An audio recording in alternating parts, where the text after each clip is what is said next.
mínu lífi? Er það ég? Er það Guð? Er það kvíðinn? Eða er ég að láta hræðslu við vonbrigði, ótti við vanlíðan, ótta við sársauka stjórna lífinu mínu?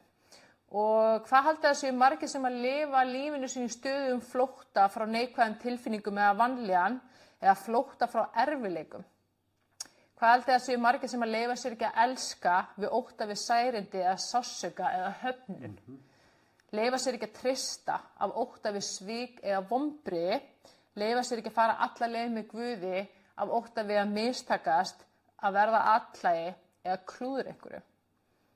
Og þetta eru allt svona klassísk dæmi það þegar við erum komin í þá stöðu að láta tilfinningar okkar eða vanlíðan stjórna okkur og okkar líf og það er ekki góður staður að vera á.